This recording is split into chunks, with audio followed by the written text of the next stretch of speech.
Every story about the death of American steam ends the same way. Diesel was cheaper, diesel was more reliable, diesel won fair and square. That is the official version, repeated in textbooks and documentaries for 70 years.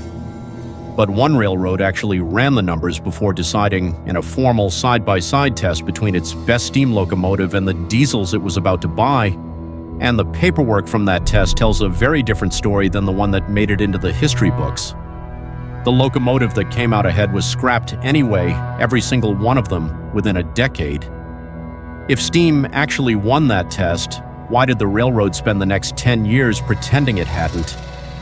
The answer has less to do with locomotives than with the men signing the purchase orders.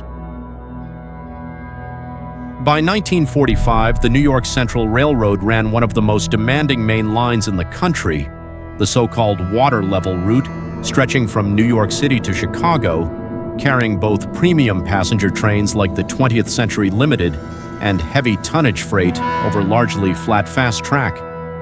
For that job, New York Central's engineering department, working with the American Locomotive Company, designed what many railroad historians still consider the finest dual-purpose steam locomotive ever built in America, the Niagara class, officially designated S1B.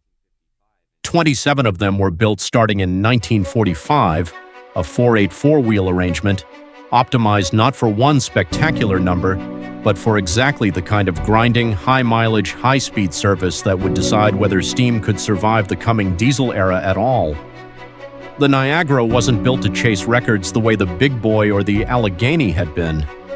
It was built to answer a narrower, more commercially dangerous question: could a steam locomotive actually compete with the new diesel-electric units? Electromotive and Alco were selling to every railroad in the country on the metrics that mattered to an accountant rather than a rail fan: cost per mile, availability, and how many days a year the locomotive could actually be out earning revenue instead of sitting in a shop. New York Central's leadership, unlike Union Pacific or the Pennsylvania Railroad, wasn't interested in headlines. They wanted a ledger entry that made sense. To get one, they built the Niagara for sustained output rather than short bursts.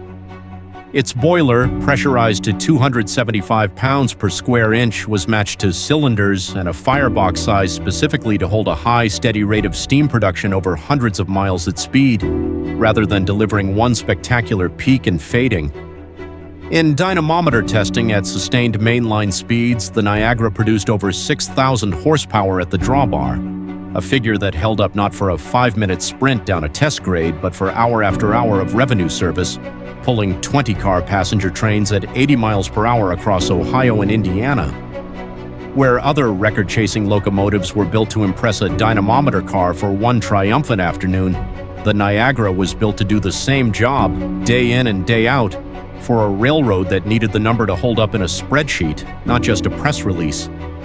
In 1946, with EMD's new E7 passenger diesels available, and every major railroad in the country watching to see which way New York Central would jump, the company's motive power department ran a formal comparative study, pitting Niagara-class steam locomotives directly against the new diesel units on equivalent runs. The results, recorded in New York Central's own internal engineering reports, were not the diesel landslide the official history of railroading likes to remember.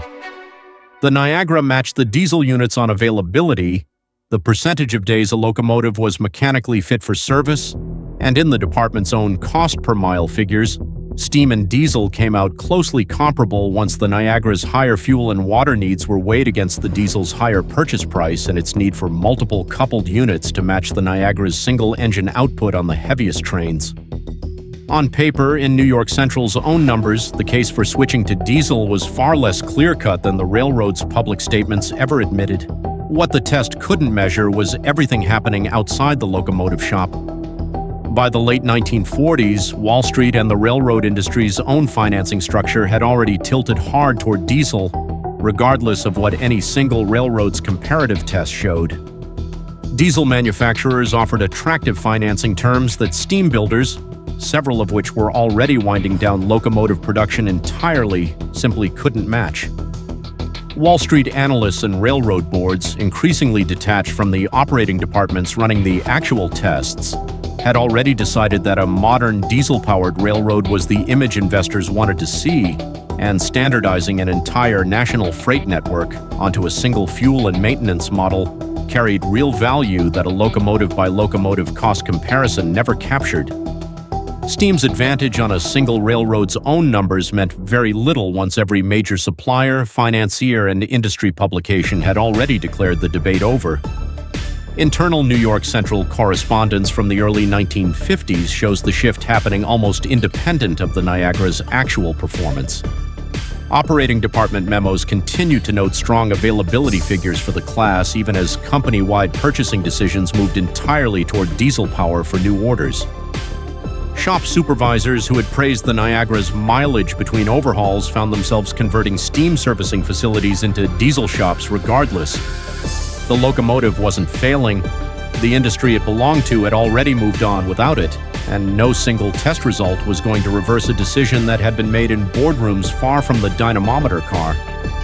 By 1953, New York Central had stopped assigning Niagaras to its premier trains. By 1956, the last of the class had been withdrawn from service entirely. What followed was swift and absolute. Every single Niagara was scrapped by the end of the decade. Not one was preserved.